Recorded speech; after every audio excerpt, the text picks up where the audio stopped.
नमस्कार, स्वागत है आप सभी का। यूपी एनएचएम 17,000 वैकेंसी में वेटिंग लिस्ट को लेकर के जिस तरह से भी जानकारी मिल रही है, उसको लेकर के बड़ी निराशा हुई। और आप लोग जानते हैं कि मुख्यमंत्री जी के भी संज्ञान में वेटिंग लिस्ट का मामला लाया गया था। आगे फिर से हम लोग जनता दरबार में पुनः जाएंगे, एनएचएम ऑफिस भी जाएंगे और लोकतांत्रिक तरीके से अपनी मांग रखने के लिए बड़ी संख्या में अभ्यर्थी भी एकजुट होंगे।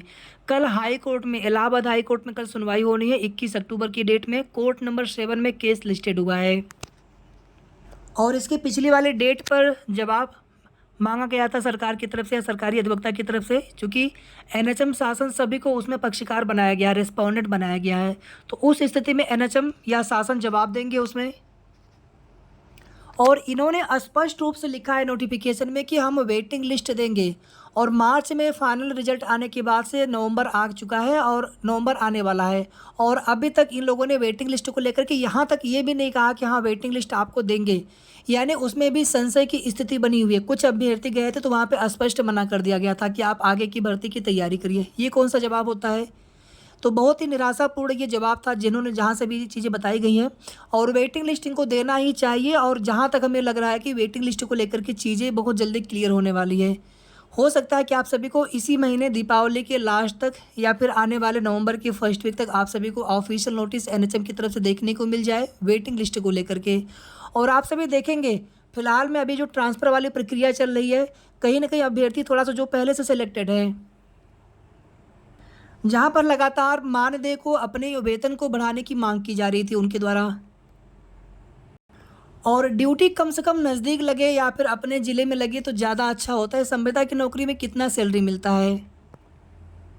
इसीलिए आप सभी से बार बार आग्रह निवेदन होता है कि आप लोग परमानेंट भर्ती के लिए तैयारी जरूर करते रहें। चाहे भर्ती बिहार में आए, राजस्थान में आए, मध्य प्रदेश में आए, दिल्ली में आए या फिर उत्तर प्रदेश में आए, और या फिर किसी भी, ऐसा नहीं कि यूपी ट्रिपल एस सी से, यूपी पीएससी से आए, किसी भी संस्थान से, कोई भी गवर्नमेंट संस्थान हो जहाँ से परमानेंट वैकेंसी का विज्ञापन आता है, चाहे वो एएनएम के लिए हो, एलटी के लिए हो, फार्मासिस्ट के लिए हो, स्टाफ नर्स के लिए हो, आप लोग प्लीज़ तैयारी मत छोड़ा करिए, निराश मत हुआ करिए। ज़िंदगी बहुत स्ट्रगल वाली सभी के लिए होता है। और आप अगर थोड़ा सा, अगर आप ये सोचेंगे कि रेगुलर अगर आप किसी चीज़ के लिए लगे रहेंगे तो एक न एक दिन आपको सफलता ज़रूर मिलेगी।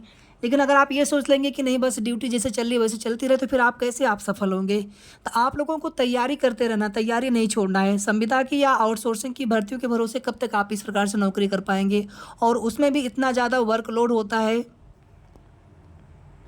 और वेतन नाम मात्र का। अभी देखिए यूपी ट्रिपल एस से जो वैकेंसी है, ये वैकेंसी परमानेंट भर्ती है। इसको लेकर के आप लोग बिल्कुल निश्चिंत रहें। यूपी ट्रिपल एस से ये परमानेंट भर्ती है, सरकारी भर्ती है, 2000 ग्रेड पे की, 5272। हालांकि टोटल पद 4892 ही है। 380 सीटें विशेष चयन वाली, पिछली भर्ती की एसटी की सीटें 380 खाली रह गई थी, वही सीटें कैरी फॉरवर्ड इसमें किया गया है। 4892 नए रिक्त पद हैं जो अधियाचन के आए हुए थे। तो कुल मिलाकर के 5272 पदों पर यह भर्ती का विज्ञापन है। इसके लिए पीईटी 2023 अनिवार्य था। आप सभी को कई बार उस समय हमने बताया भी था कि पेट 2023 का आप लोग फॉर्म भर दीजिए, एग्जाम दे लीजिएगा। एग्जाम देना भी आवश्यक है ताकि आपके पास स्कोर कार्ड हो, वैलिड संख्यात्मक स्कोर कार्ड होना चाहिए, तभी आप इस भर्ती के लिए आवेदन कर पाएंगे। आप में से किसी को भी क्लास ज्वाइन करना हो, बाकी देखिए जो भी सिस्टर हमारे क्लास से जुड़ती हैं, यहाँ पे कोई भी बैच चलाते हैं तो हमारी पूरी कोशिश होती है कि 100% आप सभी का सिलेक्शन होना चाहिए। उसी प्रकार से हम पढ़ाते हैं। आपको कहीं से कुछ और भी पढ़ने की आवश्यकता नहीं पड़ेगी। बस आपको जितना हम कंटेंट देते जाएंगे उतना आप अच्छे से उसको देखते चलें, पढ़ते चलें। अगर आपको क्लास ज्वाइन करना हो तो आप डायरेक्टली हमें कॉल कर लीजिएगा, हम आपको पूरा प्रोसीजर बता देंगे, फीस वगैरह सब बता देंगे आपको हम। और क्लास स्टार्ट है लाइव, इसमें डेली शाम को 7 बजे रहता है। बाकी तो और पीडीएफ वगैरह आपको मिल जाया करेगा, आप उसको किसी भी समय कितनी बार भी देख सकते हैं। और लाइव क्लास की वीडियो भी आपको बाद में अवेलेबल करा दी जाती है। अभी यहाँ पर 17,000 भर्ती में वेटिंग लिस्ट को लेकर के कोर्ट अपडेट देख लेते हैं, कॉज लिस्ट देख लेते हैं कोर्ट की। ये कोर्ट नंबर 7 की कॉज लिस्ट है। जस्टिस नीरज तिवारी सर की बेंच में सिविल के मामले इन्हीं की बेंच में लग रहे हैं। कोई भी मामला हो, एक सुपरवाइजर भर्ती है यूपी ट्रिपल एस सी का, उसके मामले भी इसी बेंच में लगे हैं। इसमें देखेंगे तो मामला फ्रेश में लगा हुआ है, सीरियल नंबर 33 पर है, ये वाला मामला है। Writ 14572 of 2024, Kanhaiya Lal and 6 others. Total इसमें 7 याचिकाकर्ता हैं और इसमें जवाब मांगा गया था पिछली वाले डेट पर कि आप वेटिंग लिस्ट कब तक दे पाएंगे या फिर क्यों नहीं देना चाहते हैं। वेटिंग लिस्ट इनको देना चाहिए। सोचिए आपके किसी किसी प्रोग्राम में 4 5 6 प्रोग्राम में अभ्यर्थी सिलेक्ट हो गए थे, वो सभी की सभी सीटें एक प्रोग्राम में ज्वाइनिंग लेने के बाद बाकी सभी प्रोग्राम की सीटें खाली पड़ी हैं। समझ लीजिए कि 17,000 प्लस वैकेंसी में जहाँ तक मेरा अनुमान है, और क्योंकि एग्जैक्टली डाटा एनएचएम की तरफ से नहीं दिया गया है, तब भी आप समझ लें कि 10,000 से भी ज़्यादा सीटें खाली, कम से कम 10,000 से ज़्यादा सीटें खाली हो सकती हैं। और ये लोग जो सोच रहे हैं बिहार सरकार की तर्ज पर कि हम इन्हीं पदों को लेकर के नई भर्ती का विज्ञापन दे देंगे और उसके बाद वही चीज़ें हम बताएंगे सबको शासन स्तर से कि हमने देखी फिर से नई भर्ती का विज्ञापन दे दिया। कल्याणकारी योजनाएं आपकी बहुत अच्छी हैं, बहुत अच्छी बात है, आप सभी के लिए सोचते हैं, लेकिन कम से कम जिस भर्ती की सीटें हों उसी भर्ती के अभ्यर्थियों से उन सीटों को भरा जाना चाहिए। फिर उसके बाद जो भी नए पद खाली होते हैं आप उन पदों पर नई भर्ती का विज्ञापन जारी करिए, और ये लोग नेक्स्ट ईयर तक नई भर्ती का विज्ञापन दे सकते हैं, या फिर हो सकता है कि इसी महीने इसी साल नवंबर दिसंबर तक भी नई भर्ती का विज्ञापन दे सकते हैं। तो हम लोगों के पास ज़्यादा समय है नहीं, कल कोर्ट में सुनवाई हो जाती है, उसके बाद आप सभी लोग जो भी हमारे संघर्ष के साथी सभी लोग मिलकर के एक जल्दी से एक अग्रिम प्लान बनाते हुए जो भी आगे प्रयास करना है। और मेरा तो आप सभी से यही निवेदन रहेगा कि जनता दरबार जब भी आगे लगे बड़ी संख्या में आप लोग वहाँ पर भी पहुँचिए। एनएचएम ऑफिस भी आप लोग जा सकते हैं लोकतांत्रिक तरीके से अपनी मांग रखने के लिए कि हमारा वेटिंग लिस्ट आप जारी करिए, आपने नोटिफिकेशन में बताया है। और आप देखेंगे आप सभी यूपी ट्रिपल एससी आयोग है और कितनी भर्तियां इससे होती हैं, लेकिन एक भी भर्ती में कभी वेटिंग लिस्ट नहीं आता है। फाइनल रिजल्ट से पहले पहले पूरक सूची तो देते हैं, लेकिन रिजल्ट आने के बाद जो सीटें बाद में खाली रह जाती हैं, हर भर्ती में सीटें खाली 100% होती है, चाहे 2 सीटें खाली हो, चाहे 200 सीटें खाली हो, चाहे 2000 सीटें खाली हो। अभी हाल फिलहाल में लेखपाल भर्ती में देखेंगे तो लगभग 1800-1900 के आसपास सीटें खाली होने की उम्मीद, क्योंकि एक साथ थोड़ा सा देखेंगे तो पैरेलल में कुछ और भर्तियां भी कंप्लीट हो जाती है, तो उनमें से कई अभ्यर्थी ऐसे होते हैं जो कई भर्तियों में सिलेक्ट होते हैं, तो कहीं एक पर ही वो लोग ज्वाइनिंग करेंगे, बाकी सीटें खाली रह जाती हैं। तो यहाँ पर भी देखेंगे आप तो वेटिंग लिस्ट की लगातार मांग की जाती है। वेटिंग लिस्ट देना ही चाहिए, वेटिंग लिस्ट आप सभी का एक लोकतांत्रिक अधिकार है, वेटिंग लिस्ट देना ही चाहिए सरकार को।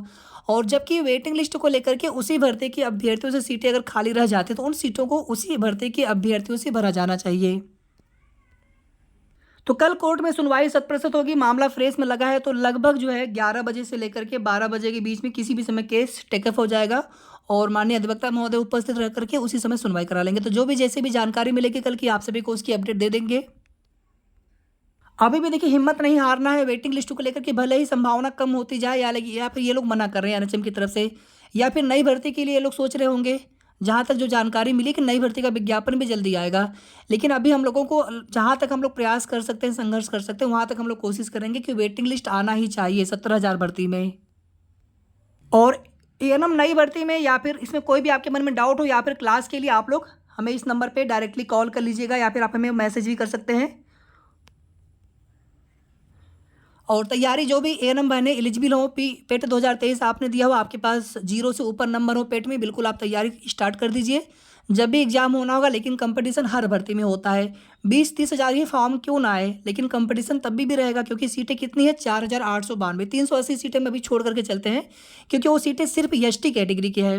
10 सीटें आपके 4,892 में भी है, तो एसटी कैटेगरी के उतने अभ्यर्थी होते नहीं है। पिछली बार 40 ही अभ्यर्थी मिल पाए थे, 380 सीटें खाली रह गई थी।